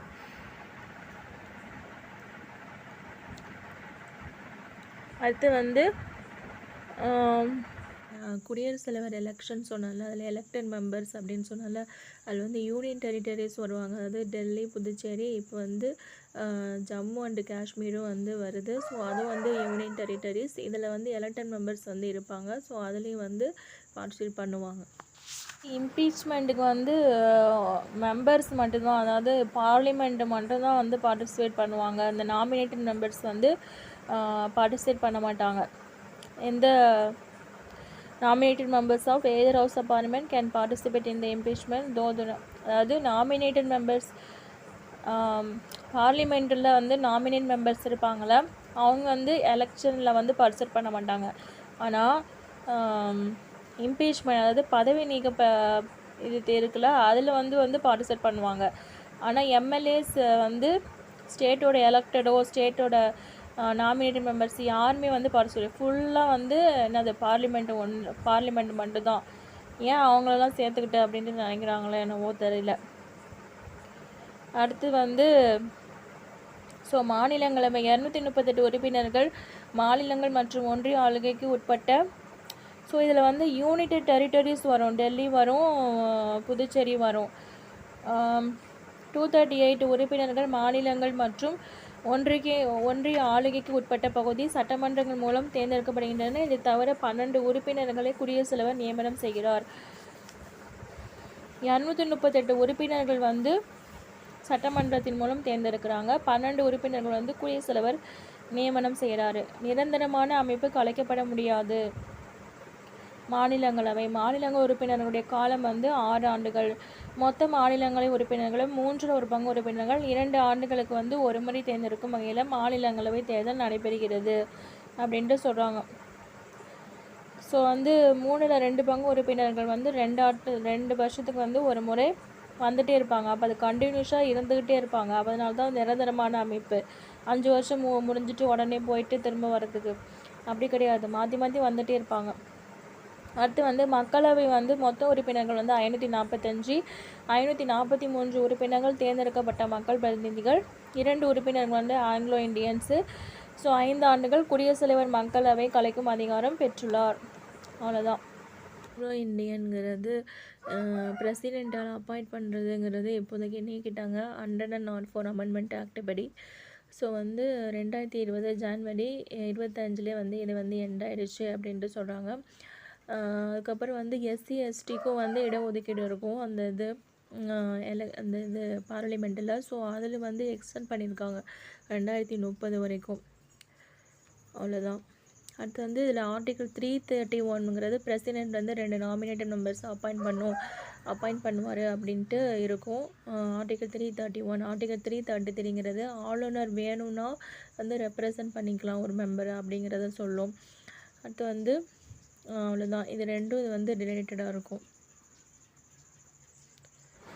அடுத்து வந்து இனி என்ன பார்க்க போகிறோம், தமிழ்நாடு மாநில சட்டமன்றத்தில் நடைபெற்ற ஆரோக்கியமான விவாதங்கள். இது ஏன் இப்படி கொடுத்துருக்காங்க எனக்கு தெரியல, என்னமோ தனியாக தொங்கிட்டு நிற்கிது. இந்தியன் கான்ஸ்டியூஷன் கீழே வருமா என்னன்னு தெரியல. ஸோ தமிழ்நாடு அப்படிங்கும் போது சட்டமன்றத்தில் நடைபெற்று ஆரோக்கியமான விவாதங்கள் வந்து பார்க்க போகிறோம். இந்திய அரசியலமைப்பு சட்டத்தின் கீழ் உருவான மதராஸ் மாகாணம் முதல் சட்டமன்றத்தில் 1952, 1957 ஸோ ராஜாஜி அரசு கொண்டு வந்த அடிப்படை கல்வித் திட்டம் விமர்சிக்கப்பட்டது. எதிர்க்கட்சிகளுடன் ஆளும் காங்கிரஸ் கட்சியை சேர்ந்த ஒரு பகுதியினர் உட்பட இத்திட்டத்தை கடுமையாக எதிர்த்தனர். இத்திட்டம் ஜாதி அடிப்படையிலான படிநிலை மேலாதிக்கத்தை மீண்டும் கொண்டு வரும் என்று விமர்சித்தனர். அது குலக்கல்வி திட்டத்தை வந்து கொண்டுட்டு வந்திருப்பார். ஸோ திரும்ப வந்து அதாவது என்ன சொல்கிறாங்க, பிற்படுத்தப்பட்டவங்க வந்து முன்னாடி வரணுங்கிறதுக்காக தான் வந்து இந்த கவர்மெண்ட்டுங்கிறது ட்ரை பண்ணுது. அப்படிங்கும்போது திரும்ப வந்து இது வந்து ஒரு பீப்புள் வந்து டாமினேட் பண்ணுவாங்க அப்படிங்கிற விமர்சனம் வந்து வந்துச்சு. ஸோ முதலமைச்சராக 18 காமராசர் அமைச்சர் 1954 அரசின் கல்வி அமைச்சர் சி சுப்பிரமணியர் தான். யார் வந்து இதை கொண்டுட்டு வந்திருப்பா அப்படின்னா கல்வி அமைச்சர் சி சுப்பிரமணியம் அவர்கள் தான் வந்து கொண்டுட்டு வந்துட்டார். அதனால் வந்து ரத்து செய்யப்படுவதாகவும் அறிவிச்சிடுவார் 1954. அதே சமயம் ராஜாஜி ஆட்சியின் போது கொண்டு வரப்பட்ட நில மற்றும் விவசாய தொழிலாளர்களை பாதுகாக்கும் நில சட்டங்கள் தொடரப்பட்டன. அந்த சட்டம் வந்து கண்டினியூவாக போயிட்டு தான் இருந்தது. அடுத்து வந்து சென்னை மாகாண தலைவர் சி ராஜாஜி தனது முதல் நிதிநிலை அறிக்கை வந்து 1937 மதராஸ் சட்டமன்றம் செனட் அவை மதராஸ் பல்கலைக்கழக சேப்பாக்கம் வளாகத்தில் தாக்கல் செய்தார். எங்கே வந்து தாக்கல் செஞ்சார் அப்படின்ட்டு கேட்பாங்க. ஸோ மதராஸ் பல்கலைக்கழக சேப்பாக்கம் வளாகத்தில் மதராஸ் சட்டமன்றம் செனட் அவை இங்கே வந்து தாக்கல் செஞ்சார் அப்படின்ட்டு நாம் வச்சுக்கோங்க. அவ்வளோதான். சி ராஜாஜி மாகாண தலைவராக வந்து நிதிநிலை அறிக்கை வந்து எங்கே தாக்கல் செஞ்சார் அப்படின்ட்டு நாம் கேட்பாங்க. ஸோ நாம் வச்சுக்கோங்க. 37 மதராஸ் சட்டமன்றம் செனட்டு அவை. 1967 திராவிட முன்னேற்ற கழகம் ஆட்சிக்கு வந்தது. CN அண்ணாதுரை வந்து முதல்வராக பதவியேற்றார். அவர் ஆட்சியில் இந்து திருமண சட்டம் நிறுத்தப்பட்டு சுயமர திருமணங்கள், அதாவது மத சடங்குகள் இல்லாமல் மேற்கொள்ளப்படும் திருமணங்கள் அங்கீகரிக்கப்பட்டன. ஸோ வந்து 1967 டிஎம்கே கவர்மெண்ட் வருது. அப்புறம் அண்ணாதுரை வந்து இது எல்லாமே தெரிஞ்ச விஷயம். ஸோ வந்து சுயமர திருமணங்கள் அது வந்து கொஸ்டின் கேட்ட மாதிரி இருக்குது. ஸோ பார்த்துக்கோங்க. அவருக்கு அடுத்து பதவியேற்று 5 தடவைகள் முதலமைச்சரை பதவியேற்ற மு கருணாநிதி பல சட்டங்களையும் எண்ணற்ற தீர்மானங்களையும் கொண்டு வந்துள்ளார். அவர் கொண்டு வந்த கடைசி சட்ட முன்வரைவு பிற்படுத்தப்பட்ட வகுப்பிற்கான சிறை ஒதுக்கீட்டில் முஸ்லிம்களுக்கும் சிறப்பு ஒதுக்கீடு வழங்குவதுடன் பட்டியல் இனங்களுக்கும் பழங்குடிக்குமான ஒதுக்கீட்டின் கீழ் அருந்ததிகளுக்கு உள் ஒதுக்கீடு வழங்குகிறது. பிற்பட்ட வகுப்பினருக்கான இடஒதுக்கீட்டுக்குள் முஸ்லிம்களுக்கும் சிறப்பு உள் ஒதுக்கீடு வழங்குவதுடன் பட்டியல் இனங்களுக்கும் பழங்குடியினருக்குமான ஒதுக்கீட்டின் கீழ் அருந்ததி அருந்தேறி அருந்ததியர்களுக்கு உள் ஒதுக்கீடு வழங்குகிறது அப்படின்ட்டு சொல்கிறாங்க. அவங்களுக்குள்ள எந்த லிஸ்ட்டுக்குள்ளே வருது அப்படின்னு கூட கேட்பாங்க. அனைத்து இந்திய அண்ணா திராவிட முன்னேற்ற கழகத்தின் எம்ஜி ராமச்சந்திரன் வந்து தலைமையிலான 10 ஆண்டுகள் ஆட்சியில் வந்து வருவாய் நிர்வாகத்துறையில் குறிப்பிடத்தக்க பல மாற்றங்கள் கொண்டு வரப்பட்டது. ஸோ 77 அப்படின்னு அவர் வந்து ஆரம்பிக்கும். ஸோ குறிப்பாக வாரிசு அடிப்படையில் கிராம நிர்வாக அலுவலரான கர்ணம் பதவிக்கு வந்து இவர் முடிவு கட்டினார். விஓ இருக்காங்களே அவங்க வந்து வாரிசு அடிப்படையில் தான் வந்துட்டு இருப்பாங்க. அதை வந்து இவர் வந்து இது பண்ணிட்டார். மதிய உணவு திட்டத்தை விரிவுபடுத்தி சத்துணவு திட்டத்தை மேம்படுத்தினார் அப்படின்ட்டு சொல்கிறாங்க. 1992 வந்து யார் வந்து கொண்டுட்டு வந்தாங்க இந்த மதிய உணவு திட்டம், யார் வந்து அதை விரிவுபடுத்தினாங்க, இது எல்லாமே தெரிஞ்சு வச்சுக்கோங்க. ஜஸ்டிஸ் பார்ட்டி வந்து ஆயிரம் விளக்கு தொகுதியில் நினைக்கிறேன் அங்கே வந்து கொண்டுட்டு வந்திருப்பாங்க. இந்த தொகுதியில் வந்து சார் பிடி தியாகராஜர் வந்து கொண்டுட்டு வந்திருப்பார். மதிய உணவுங்கிறது. அதுக்கப்புறம் வந்து காமராஜர் வந்து 1955 வந்து மார்ச் மாதத்தில் வந்து கொண்டுட்டு வந்திருப்பார். அதுக்கப்புறம் வந்து எம்ஜிஆர் வந்து அதை தரம் உயர்த்தியிருப்பார், சத்துணவு திட்டமாக மாற்றிருப்பார். அதுக்கப்புறம் வந்து கருணாநிதி வந்து வருவார். அவர் வந்து 86 அது என்ன 80 சம்திங் வரும். ஸோ அவர் வந்து என்ன பண்ணுவார், 77 87 88 நினைக்கிறேன். அவர் வந்து என்ன பண்ணுவார், ஒரு வாரத்துக்கு 2 முட்டை, அதுக்கப்புறம் 1 முட்டை, அதுக்கப்புறம் 3 முட்டை, அதுக்கப்புறம் ஜெயலலிதா அம்மையார் வந்து கலவை அதாவது மிக்ஸ்டு சாப்பாடாக வந்து கொண்டுட்டு வருவாங்க. அதுக்கப்புறம் வந்து இப்போ வந்து காலையில் வந்து சிற்றுண்டி உணவு, இதுதான் வந்து இதோட கடந்து வந்த பாதை. அவ்வளோதான். ஸோ வந்து 92 நவம்பரில் வந்து உச்சநீதிமன்றம் மண்டல ஆணையம் அணிக்கு தீர்ப்பு வழங்கியது. அதில் கல்வி மற்றும் வேலைவாய்ப்பில் 50 விழுக்காடு வந்து இடஒதுக்கீடு வழங்கி தீர்ப்பளிக்கப்பட்டது. இதனைத் தொடர்ந்து தமிழகத்தில் பிற்பட்டோர், மிகவும் பிற்படுத்தப்பட்டோர், பட்டியல் ஜாதிகள், பழங்குடியினர் ஆகியோருக்கு வழங்கப்பட்டு வந்த இடஒதுக்கீட்டினை பாதுகாக்கும் வகையில் தமிழ்நாடு மாநில சட்டமன்றம் கூட்டப்பட்டு 69% ஒதுக்கீடு சட்டம் கொண்டு வரப்பட்டது. நவம்பரில் வந்து உச்சநீதிமன்றம் வந்து தீர்ப்பு வந்து வழங்கியிருப்பாங்க. அதில் வந்து 50% வந்து கண்டிப்பாக வழங்கி ஆகணும் அப்படின்ட்டு வந்து சொல்லியிருப்பாங்க. ஸோ இது வந்து தனியாகவே வந்து போகும் இதுக்கு ரிசர்வேஷன் அப்படிங்கிறது. ஸோ அதை வந்து நம்ம பார்க்கலாம். அடுத்து வந்து தமிழ்நாடு மாநில சட்டமன்றம். தமிழ்நாடு மாநில சட்டமன்றம் வந்து 234 உறுப்பினர்களை கொண்டது.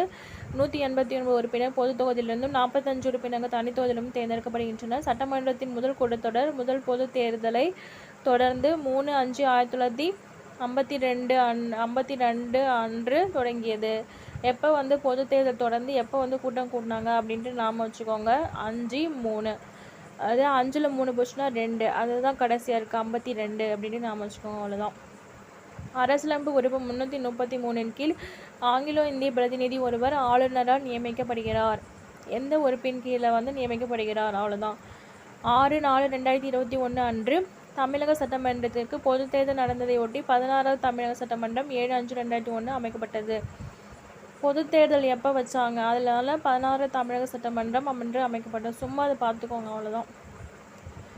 ஸோ மக்களவை உறுப்பினர் பொது கணக்கு குழு பப்ளிக் அக்கௌண்ட்ஸ் கமிட்டி. மக்களவை உறுப்பினர்கள் வந்து ஒருவர் பொது கணக்கு குழு தலைவராக மக்களவைத் தலைவரால் நியமிக்கப்படுகிறார். மக்களவை உறுப்பினர்லேருந்து எம்பிஸ்லேருந்து அவர்லேருந்து ஒருத்தவங்க தான் பொது கணக்கு குழு தலைவராக மக்களவைத் தலைவரால் நியமிக்கப்படுகிறார். இதில் 1967 68 ஆண்டில் முதன்முறையாக எதிர்க்கட்சி உறுப்பினர் ஒருவரை பொது கணக்கு குழு தலைவராக மக்களவைத் தலைவரால் நியமிக்கப்படுகிறார். 1967 68 எதிர்க்கட்சி தலைவர் வந்து பார்ட்டிசிபேட் பண்ணுவாங்க. ஸோ எதிர்க்கட்சி தலைவர் வந்து இன்னொரு இதுலேயும் வந்து பார்ட்டிசிபேட் பண்ணுவாங்க. அது எதுனா இன்ஃபர்மேஷன் கமிஷனா என்னன்னு தெரியல. அதில் வந்து பார்த்துக்கோங்க. இந்த குழு வந்து மக்களவை தலைவர் கட்டுப்பாட்டின் கீழே இயங்கும் ஒரு நாடாளுமன்ற குழுவாகவே கருதப்படுகிறது. 1950 ஜனவரி முதல் 2018 ஏப்ரல் வரை இந்த குழுவானது 1596 அறிக்கைகளை வந்து தாக்கல் செஞ்சுருக்கு. ஸோ எது வந்து பெரிய கமிட்டி அப்படின்னு கூட கேட்பாங்க. எஸ்டிமேட்ஸ் கமிட்டின்னு நினைக்கிறேன். அதை பார்த்துக்கோங்க, செக் பண்ணிக்கோங்க. அது வந்து அரசியலமைப்பு திருத்த சட்ட முன்வரைவு. அரசியலமைப்பில் உள்ள ஒரு விதியில் திருத்தம் கோரும் சட்ட முன்வரைவுகள் அரசியலமைப்பு திருத்த சட்ட முன்வரைவு அப்படின்ட்டு சொல்கிறாங்க. உறுப்பு 368 2 கீழ் வரும் அனைத்து விதிகளும் இதில் அடங்கும். இந்த சட்ட முன்வரைவினை நாடாளுமன்றத்தின் இரு அவைகளிலும் கான்ஸ்டியூஷன் அமெண்ட்மெண்ட் பில் அப்படின்ட்டு சொல்லுவாங்களா, அதுதான் இது. ஸோ 2 கீழ் வரும் அனைத்து விதிகளும் இதில் அடங்கும் அப்படின்ட்டு சொல்லியிருக்காங்க. ஸோ 2 அவைகளிலுமே நீங்கள் கொண்டுட்டு வரலாம். இப்போ மணி பில்லுனா லோக்சபாவில் மட்டும்தான், மற்றதெல்லாம் வந்து இரு அவைகளிலும் வந்து கொண்டுட்டு வரலாம் அப்படின்ட்டு சொல்கிறாங்க. ஸோ அரசியலமைப்பு 370 என்பது ஜம்மு காஷ்மீர் பகுதிக்கு சிறப்பு தன்னாட்சி தகுதி வழங்குவது ஆகும். இந்திய அரசு 5 ஆகஸ்ட் 2019 அன்று ஜம்மு காஷ்மீருக்கு வழங்கப்பட்ட சிறப்பு தகுதியை ரத்து செய்தது. இப்போ வந்து இது எப்படி நாம வச்சுக்கலாம், 2019 அன்று ஆகஸ்ட் அந்த தேதி எப்படி நாம வச்சுக்கலாம், 5 விரலை வச்சு அந்த இதில் சைன் போட்டிருப்பாங்க, ரத்து செய்தது. அப்போ வந்து அந்த 5 ஆகஸ்ட் ரத்து செஞ்சுட்டாங்க அப்படின்ட்டு நாம் வச்சுக்கோங்க, அவ்வளோதான். ஸோ 20க்கு முன்னாடி வந்து 1 ரத்து பண்ணால் என்னது 19 அப்படின்ட்டு நாம் வச்சுக்கோங்க, அவ்வளோதான்.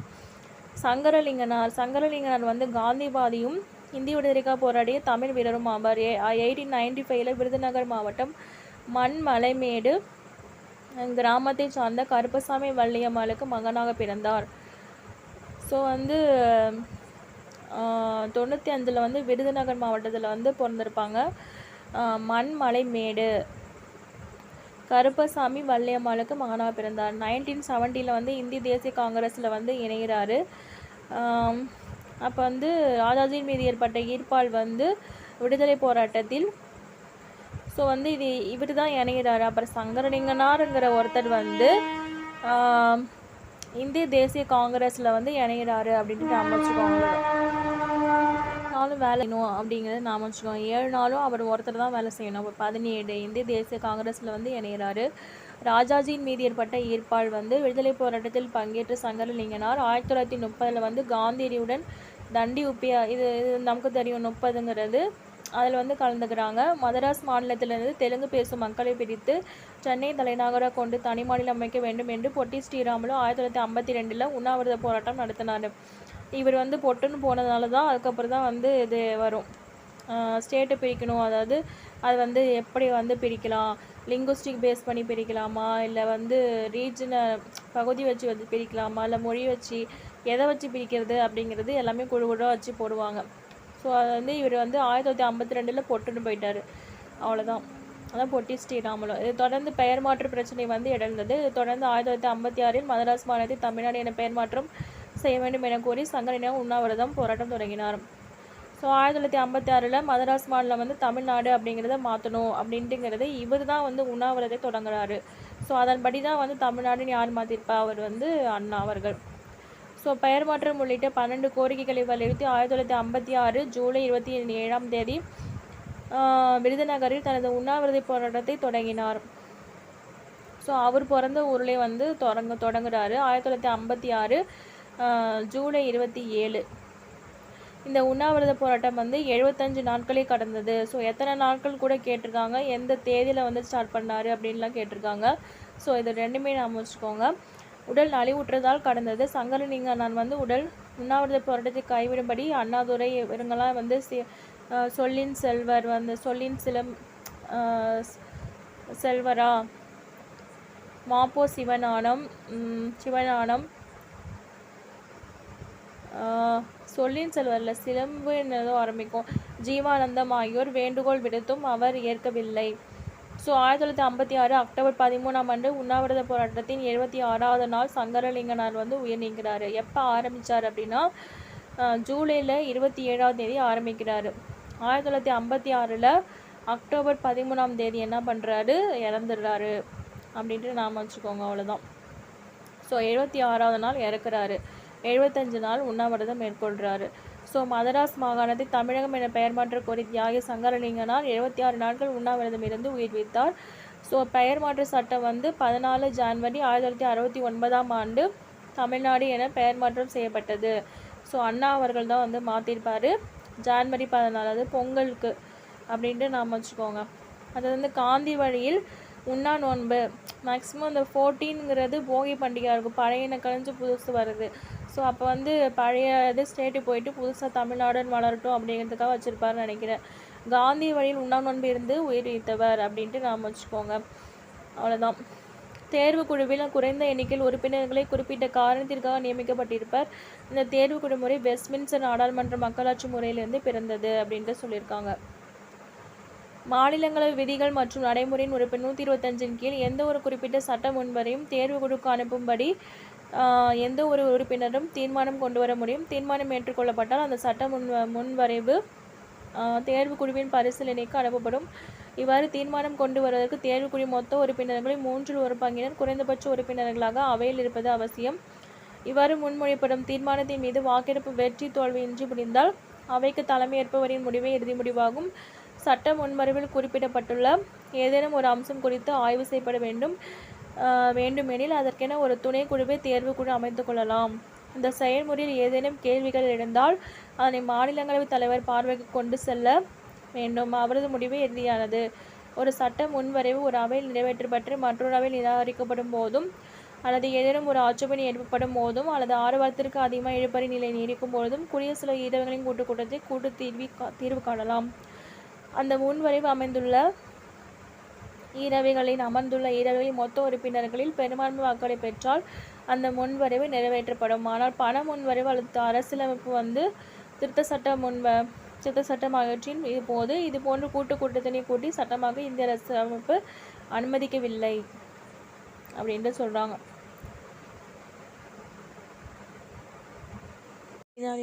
கொஸ்டின் இந்திய அரசியலமைப்பு சட்ட வரைகுழு தலைவர் யாருன்னா Rajendra Prasad, Rajaji, Tej Bahadur Sapru, B.R. Ambedkar. Answer B.R. Ambedkar.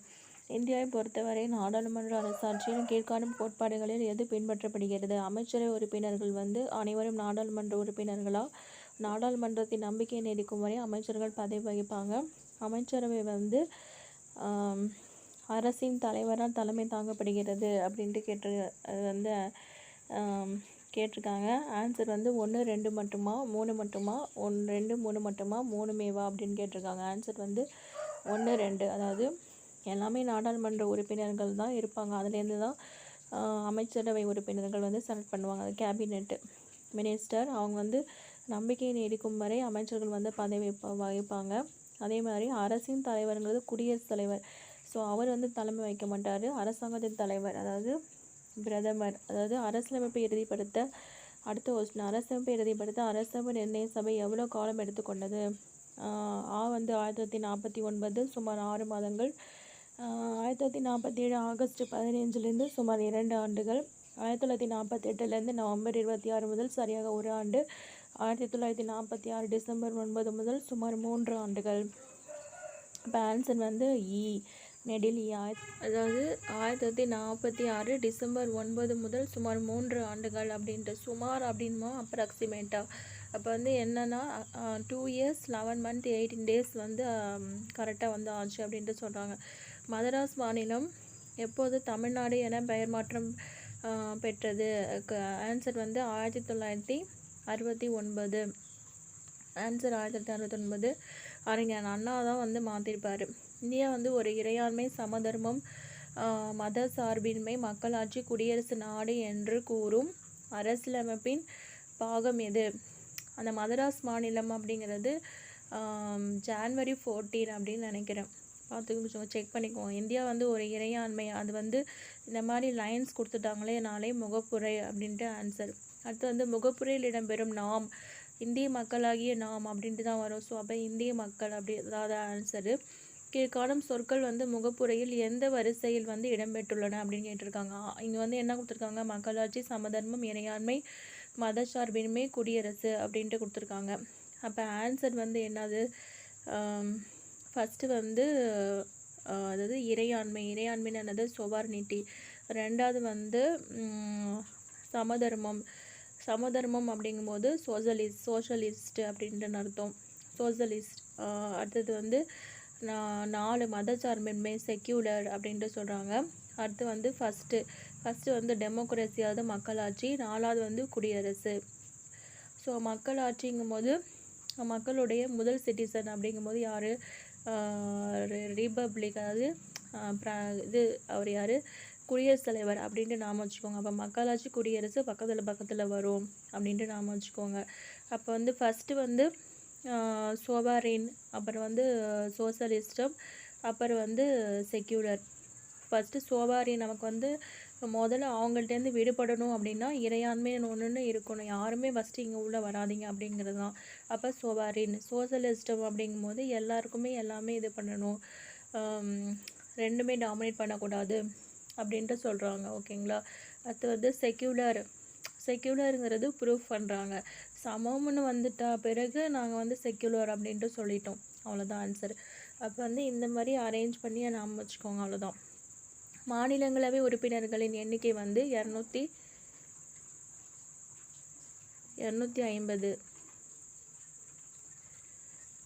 அடுத்து வந்து அரசியலமைப்பில் தரப்படாத நிறுவனம் எது? நிதி ஆணையமா, நிதி ஆயோகா, ஒன்றிய அரசு பணியாளர் தேர்வாணையமா, தேர்தல் ஆணையமா அப்படின்ட்டு சொல்கிறாங்க. இதுக்கு ஆன்சர் வந்து பிளானிங் கமிஷன். அதுதான் வந்து நம்ம பிளானிங் கமிஷனுங்கிறது இங்கேருந்து வாங்கியிருப்போம், ரஷ்யாவிலேருந்து வாங்கியிருப்போம். இது அரசியலமைப்பில் இல்லை. ஸோ அடுத்து வந்து இந்திய அரசியலமைப்பு நிர்ணய சபை நடைபெற்ற காலம் வந்து எப்போ அப்படின்ட்டு கேட்டிருக்காங்க. ஸோ வந்து இதுக்கு ஆன்சர் வந்து என்னது? 9 ஆகஸ்ட் 1946 24 ஜான்வரியா, இல்லை 10 டிசம்பர் 1945 10 மார்ச் 1950, அப்படி இல்லாட்டி 9 டிசம்பர் 1946 24 ஜனவரி 1950. இதுதான் ஆன்சர். 9 டிசம்பர் 1946 24 ஜனவரி 1950 வரைக்கும்.